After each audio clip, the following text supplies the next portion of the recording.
En fait, tout ça c'est entremêlé, tout ça c'est lié. Une chose qui est intéressante, j'ai avec moi un texte, le programme du mouvement social et politique d'Eurasie, Mhm. que j'ai fait traduire. Était en russe, je l'ai fait traduire parce que je voulais avoir une traduction fine, et donc je me suis adressé à un institut spécialisé dont c'est le travail. Et c'est très intéressant parce que ce milieu eurasien, dont Dugin en particulier, Mhm. prône, je cite, l'Orient postmoderne. C'est Mhm. le titre, Orient postmoderne. Mhm. Et en fait, je vais simplement lire les quelques extraits. Alors, je cite, hein, cette tendance culturelle émergente qui offre d'énormes perspectives est conventionnellement appelée Orient postmoderne ou diversité postmoderne par opposition à l'Occident postmoderne. Donc c'est intéressant de voir cette fameuse gestion des contraires, l'Orient postmoderne qui s'oppose donc par opposition à l'Occident postmoderne. Toujours les mandibules, les mâchoires. Donc par opposition à l'Occident postmoderne ou postmoderne universaliste. Si la postmodernité de l'Occident représente la fin de l'histoire et une superposition extravagante d'ensembles éthiques hétérogènes et dépourvus de sens, en l'absence d'un centre de valeur, la postmodernité de l'Orient représente un retour à un style synthétique et intégral, recréant un nouveau niveau historique, la globalité caractéristique des sociétés traditionnelles.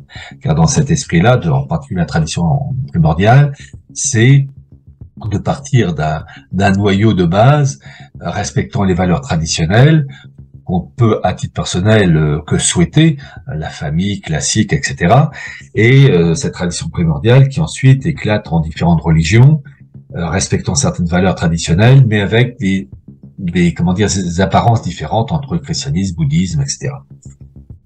Mais je rappelle que la tradition primordiale s'oppose à deux éléments clés au catholicisme, Mhm. l'union hypostatique, enfin, comment dire, l'incarnation, un fils de Dieu incarné, l'union hypostatique, et la tradition primordiale rejette le péché originel. Et donc, ce sont deux mondes différents. Je lis encore toujours pour l'aspect Orient postmoderne parce que c'est vraiment la deuxième mandibule.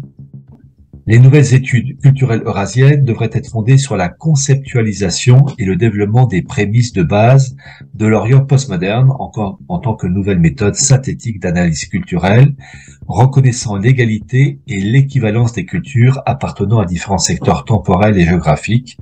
Les nouvelles études culturelles eurasiennes rejettent la division raciste, suprématiste des cultures en développées et non développées, progressives et archaïques, en civilisées et non civilisées. De telles études culturelles eurasiennes devraient être l'antithèse du racisme culturel voilé pratiqué par l'atlantisme. Et j'ajoute ces deux éléments. Dans l'ordre mondial eurasien, le principal acteur historique n'est pas un individu, mais une communauté, une ethnie, une culture, une entité organique sociale. La Russie, je termine par ça, la Russie devrait devenir le centre et le pôle d'une révolution culturelle à grande échelle, représentant une alternative au nivellement culturel atlantiste dans un style unique et substitutif sur la base d'une réflexion attentive sur l'environnement naturel, d'une harmonie avec celui-ci. Voilà. Donc, c'est ça que j'ai trouvé intéressant dans les propos de Dugin, c'est que il s'oppose donc à l'Occident postmoderne pour créer et favoriser la mise en place, comme je le cite, enfin comme il le dit lui-même, un Orient postmoderne. C'est vraiment deux branches, mâchoire supérieure, mâchoire inférieure, mais dans les deux cas, même si l'Orient postmoderne de Dugin présente des valeurs apparemment traditionnelles et respectueuses qui ont été reprises dans les discours, par exemple, de Poutine, discours du 30 septembre 2022, où il s'oppose au modèle familial déréglé et déjanté, père 1, père 2, enfin bon bref. Il faut toujours rappeler que la tradition primordiale, avec ses variétés, ses oppositions, je crois que, par exemple, comment ça s'appelle, René Guénon, n'était pas d'accord. David, tu me le confirmes, n'était pas d'accord pour l'idée de réincarnation propre au bouddhisme. Je crois que c'est ça. Il y a des oppositions, il y a des variables, mais tradition primordiale, par définition, est anti-catholique. Elle ne reconnaît pas l'incarnation et elle ne reconnaît pas le péché originel. C'est Christ s'est incarné en vrai homme et vrai Dieu au sens vraiment concret du terme. C'est pour réparer la faute de nos premiers parents, péché originel. Et ça, la tradition primordiale est farouchement opposée à l'incarnation, elle ne la reconnaît pas, et comme elle ne reconnaît pas le péché originel. Donc, à titre personnel, en fait, on en revient à la même, au problème. La Sainte Vierge en 1917 avait demandé la consécration de la Russie à son cœur immaculé. Si elle l'a demandé, avec des conditions bien précises, c'est pour effacer la marque satanique de la révolution bolchevique. Et la chose n'ayant pas été faite, eh bien, on a une apparition, une résurgence d'un modèle qui présente les apparences du classicisme et des valeurs classiques, mais c'est faussé, disant que quelquefois, il faut savoir que il y a le mal grossier, mais quelquefois le mal peut se présenter avec des apparences bonnes, des apparences agréables, et en fait le fond est vicié. Donc, bien comprendre, ça vraiment j'insiste, la tradition primordiale s'oppose au principe de l'incarnation. Hein, c'est le rejet. En fait, si le Christ est venu, eh bien, il est l'unique vérité, l'unique Dieu, et le reste, c'est l'erreur. Et ce que tu as tenu, les propos que tu as rapportés sur toutes les actions de ces différents personnages, Polaire et compagnie, les Abellio et bien d'autres, Abellio, pardon, eh bien, ce ne sont que des ennemis de l'incarnation, les ennemis du christianisme, même si certains se parent d'une apparence de classicisme et de valeurs traditionnelles. Quelquefois, le prince, le démon peut se présenter en habit de lumière pour attirer et apaiser les craintes. Et donc, c'est ça qui est frappant en cette année 2022, où on est à la veille d'un basculement, c'est que on a officiellement un monde russe qui s'oppose à l'atlantisme avec apparemment des valeurs justes, mais en fait, il est miné à différents degrés par la tradition primordiale.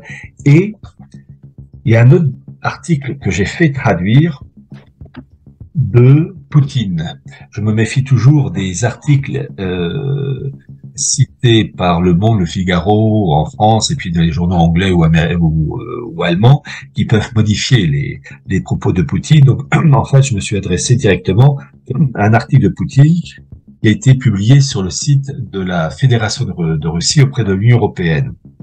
Et en fait, Vladimir Poutine défend un ordre mondial, un nouvel ordre mondial à sa sauce. C'est un article qu'il a écrit en octobre ou novembre 2011, où en fait il prône l'aspect multipolarité, mais en favorisant le monde supranational. Alors je vais pas tout lire, je vais rappeler simplement quelques passages clés avec la création de l'espace économique commun avec Russie, Bélarus et Kazakhstan. Et je cite Poutine, le 1er juillet 2011, les contrôles sur la circulation des marchandises ont été supprimés aux frontières intérieures de notre pays, ce qui a achevé la formation d'un territoire douanier unique à part entière. Nous passons maintenant de l'union douanière à l'espace économique commun. Je continue.